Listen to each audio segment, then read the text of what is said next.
నమస్తే, welcome to BCN news. నేను విజయలక్ష్మి. ముందుగా ముఖ్యాంశాలు. ఢిల్లీలో చార్లీ ఫాక్స్ ట్రాట్ ఏవియేషన్ అకాడమీని ప్రారంభించిన మంత్రి నారా లోకేష్. అట్లాంటా పర్యటన సమయంలో మొదలైన ఆలోచన ఇప్పుడు కార్యరూపం దాల్చిందని వెల్లడి. పీఎం సూర్యఘర్ పథకంలో భాగంగా జిల్లాలో 22,000 ఎస్సీ ఎస్టీ కుటుంబాలకు సోలార్ వెలుగులు. నీలాద్రిపురంలో ఉచిత సబ్సిడీ సోలార్ ప్యానెల్స్ అందించే కార్యక్రమాన్ని ప్రారంభించిన కలెక్టర్, ఎమ్మెల్యే. అంబటి రాంబాబు కుటుంబాన్ని పరామర్శించిన మాజీ మంత్రి కారుమూరి నాగేశ్వరరావు. రాష్ట్రంలో రెడ్ బుక్ రాజ్యాంగం అమలవుతోందని ఫైర్. భవిష్యత్తు తరాలకు సంక్షేమం అందేలా బడ్జెట్ ఉందన్న ఎమ్మెల్యే చైతన్యరెడ్డి. మాటల కోసం కాకుండా చేతల్లో ప్రగతిని చూపించే విజన్ డాక్యుమెంట్ అని వ్యాఖ్య. భారతీయ వైమానిక రంగం అవసరాలకు తగ్గట్టు యువతకు పైలట్ సహా వివిధ కేటగిరీలో శిక్షణ ఇచ్చేందుకు ఢిల్లీలో ఏర్పాటైన చార్లీ ఫాక్స్ ట్రాట్ ఏవియేషన్ అకాడమీని మంత్రి లోకేష్ ప్రారంభించారు. పైలట్ శిక్షణ పొందుతున్న అభ్యర్థులతో ఆయన మాట్లాడారు. అట్లాంటా పర్యటన సమయంలో మొదలైన ఆలోచన ఇప్పుడు కార్యరూపం దాల్చిందన్నారు. వేగంగా అభివృద్ధి చెందుతున్న విమానయాన రంగానికి ప్రతిభావంతులను అందించే దిశగా వేసిన పెద్ద ముందడుగు ఇదని పేర్కొన్నారు. ఈ కార్యక్రమంలో పాల్గొనేందుకు సోమవారం సాయంత్రం ఢిల్లీ చేరుకున్న ఆయనకు ఎంపీలు కేశినేని శివనాథ్, సానా సతీష్ బాబు, మాజీ ఎంపీ కనకమేడల రవీంద్ర కుమార్ స్వాగతం పలికారు. ఈ కార్యక్రమం అనంతరం ఆయన సుప్రీంకోర్టు సీనియర్ న్యాయవాది సిద్ధార్థ్ లూద్రి షష్ఠిపూర్తి వేడుకల్లో పాల్గొన్నారు. పశ్చిమ గోదావరి జిల్లాలో పీఎం సూర్యఘర్ పథకంలో భాగంగా రాష్ట్ర ప్రభుత్వం 22,000 ఎస్సీ ఎస్టీ కుటుంబాలకు ఉచిత సోలార్ ప్యానెల్స్ అందించనున్నట్లు కలెక్టర్ నాగరాణి పేర్కొన్నారు. తాడేపల్లిగూడెం మండలం నీలాద్రిపురంలో ఎస్సీ ఎస్టీ కుటుంబాలకు ప్రభుత్వం ఇచ్చే ఉచిత సబ్సిడీ సోలార్ ప్యానెల్స్ అందించే కార్యక్రమాన్ని ప్రభుత్వ విప్ ఎమ్మెల్యే బొలిశెట్టి శ్రీనివాస్తో కలిసి ఆమె ప్రారంభించారు. ఈ సందర్భంగా కలెక్టర్ మాట్లాడుతూ జిల్లాలో ఇప్పటి వరకు 5,000 మంది మాత్రమే పీఎం సూర్యఘర్ సోలార్ ప్యానెల్స్ ఏర్పాటు చేసుకున్నారని, ఎస్సీ ఎస్టీ కుటుంబాలకు తొలి విడత కింద 8,500 కుటుంబాలకు సోలార్ ప్యానెల్స్ ని ఏప్రిల్ 19 నాటికి పూర్తి చేయాలని పేర్కొన్నారు. రివల్యూషనరీ ప్రోగ్రామ్ అని చెప్పాలి. మన సీఎం గారికి టెక్నాలజీ అంటే చాలా ఇష్టము.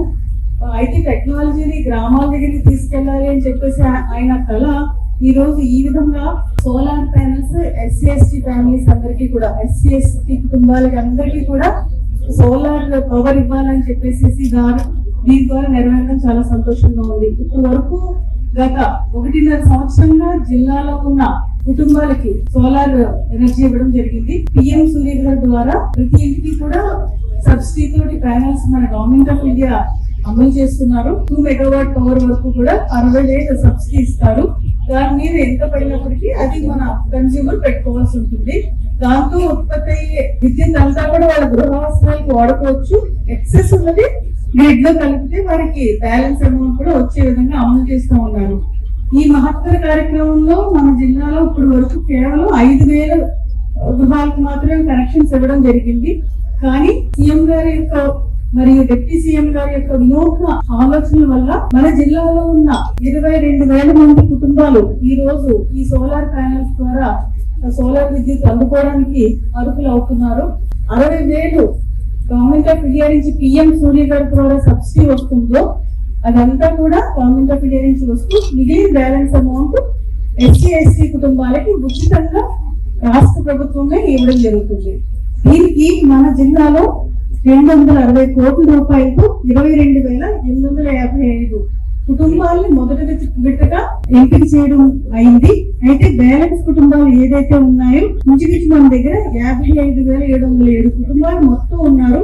వారందరికీ కూడా విడతల వారీగా వస్తుంది. ఫేజ్ 1 లో ఇప్పుడు ఈ 22,855 మందికి కూడా అమలు అవుతుంది.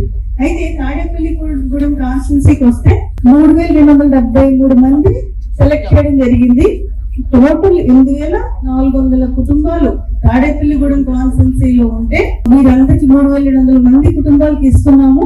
అది మొత్తం 37 కోట్ల రూపాయల ప్రాజెక్ట్ కాస్ట్. ఇది 4 రోజుల్లో ఈ పని మొదలవుతుంది. ప్రతి ఇంటికి కూడా ఈ విద్యుత్ సోలార్ ప్యానెల్స్ పెడతారు. అయితే ఇందులో ఇంకొకటి ముఖ్యంగా గమనించాల్సింది ఏంటంటే ప్రతి ఇంటికి కూడా 200 రూపాయల వరకు సర్వీస్ ఛార్జెస్ కింద వారికి ఇవ్వబడతాయి ప్రభుత్వం నుంచి. ఆ సోలార్ ప్యానెల్స్ అంతా పెట్టుకోవడం వల్ల యూటిలిటీ లెడ్ అగ్రిగేషన్ మోడల్ లో వారికి 200 రూపాయలు కుటుంబాలకి ఎంత కూడా వారి అకౌంట్ లో పడతాయి. కాన్స్టిట్యున్సీకి మనం కష్టపడి పనిచేస్తే తప్పకుండా ఏ కాన్స్టిట్యున్సీ అయినా పెద్దపేట వేసేటువంటి మనస్తత్వం ఉన్న కలెక్టర్ అయినా నాకు సర్వీస్ లో పొలిటికల్ సర్వీస్ లో మేడం లాగా ఎవరో మనం ఏదైనా చిన్న పిటిషన్ పంపిస్తే ఇమీడియట్ గా దాన్ని సాల్వ్ చేసి మనకి పూర్తిగా కోఆపరేట్ చేసినటువంటి కాన్స్టిట్యూన్సీ తరఫున నాగరాణి గారికి నా ఉదయపూర్వ నమస్కారం తెలియజేస్తున్నాను. ఎందుకంటే మనం రాజకీయ నాయకులు ఎంత పని చేసినా అధికారులే దాన్ని ఫైనలైజ్ చేసి చేయవలసిన అవసరం ఉంది.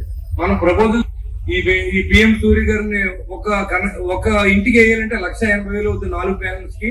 కానీ ప్రభుత్వం పూర్తిగా ఎస్సీ ఎస్టీ సోదరులకు ఉచితంగా ఇస్తా ఉంది. ఇది 60,000 రూపాయలు కేంద్ర ప్రభుత్వం మనకు సబ్సిడీ ఇస్తే గౌరవ చంద్రబాబు నాయుడు గారు ఆలోచన చేసి ఈ ప్రాజెక్టు పర్మనెంట్ గా ఉండాలి. వాళ్ళ కుటుంబం ఉన్నంతకాలం ఈ ఎక్కడా కూడా వాళ్ళు ఈ కరెంట్ అనేది కొనుక్కోకూడదు. ఈ సోలార్ ప్యానల్స్ లైఫ్ ఉన్నంత వరకు ఉచిత కరెంట్ ఇవ్వాలి. ఏ ప్రభుత్వం అయినా ఉండొచ్చు, ఏ నాయకుడైనా ఉండొచ్చు, ఏ ముఖ్యమంత్రి అయినా ఉండొచ్చు, ఏ ఎమ్మెల్యే అయినా ఉండొచ్చు.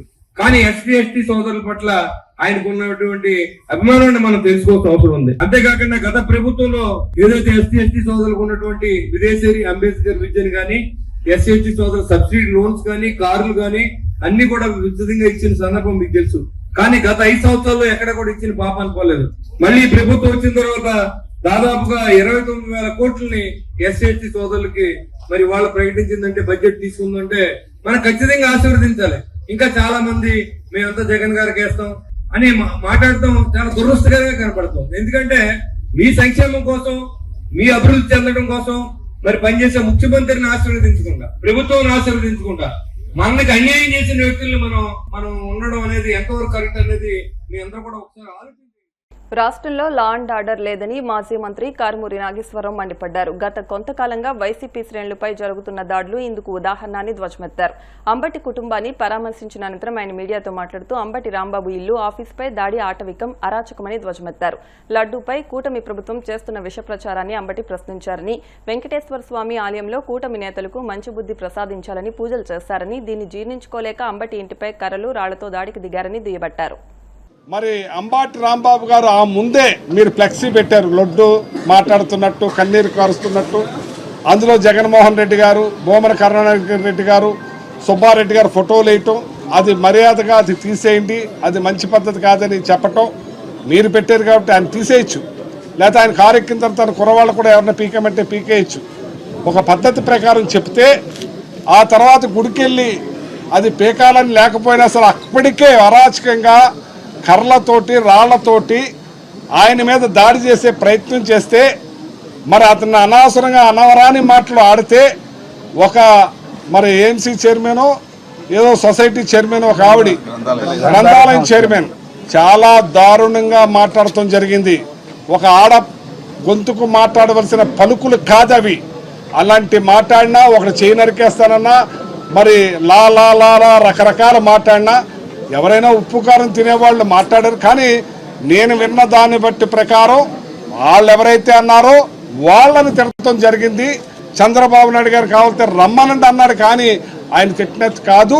కానీ ఆయన వచ్చి నేను ఒక ఆవేశంలో నన్ను అందరూ రెచ్చగొట్టారు కాబట్టి, నన్ను అందరూ తిట్టారు కాబట్టి నేను వాళ్ళు మాట్లాడేది. ఒకవేళ ఈ రకంగా ఆయన మాట్లాడుంటే నేను విడ్రా అవుతున్నానని చెప్పిన తర్వాత కూడా అసలు పోలీస్ వ్యవస్థ రాష్ట్రంలో ఎక్కడా లేదు, ఒక లా అండ్ ఆర్డర్ అన్నది లేదు.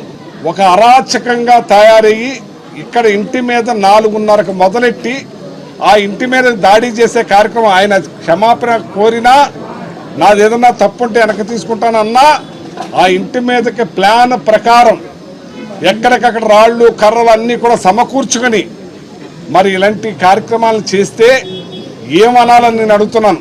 ఇప్పుడు అదే లడ్డూ గురించి ఇవాళ మీరు యూటర్న్ తీసుకుని ఆ లడ్డూ మీద అలా మాట్లాడటం తప్పు, మాట్లాడకూడదు. స్వామిని నీతి కౌరులు మళ్ళీ మాట్లాడుతూ ఉన్నారు మీరే. అంటే ఏమన్నా మాట ఇదని అన్నాను నేను.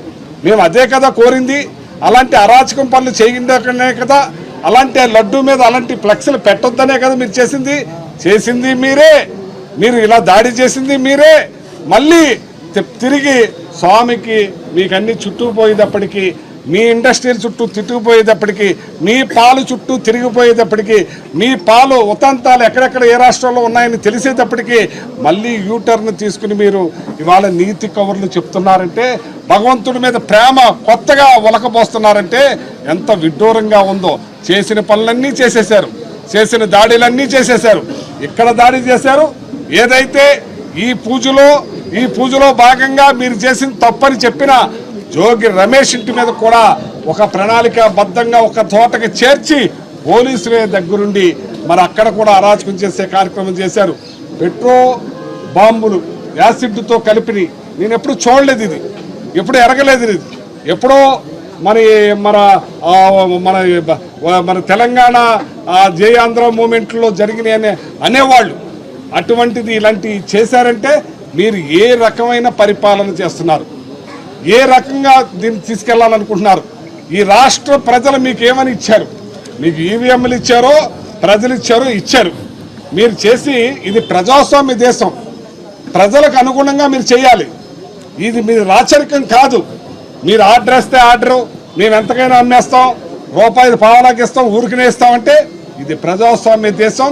ఈ ప్రజాస్వామ్య దేశంలో ప్రజలకు అనుగుణంగా మరి లా అండ్ ఆర్డర్ను కాపాడుకుంటూ ప్రజలను కాపాడుకుంటూ మరి ఇవాళ ప్రతిపక్షం మాట్లాడతారు. మీరు మాట్లాడలేదు అబద్ధాలు.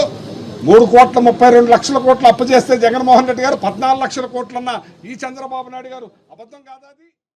ఇప్పుడు కాసేపు ప్రకటనలు.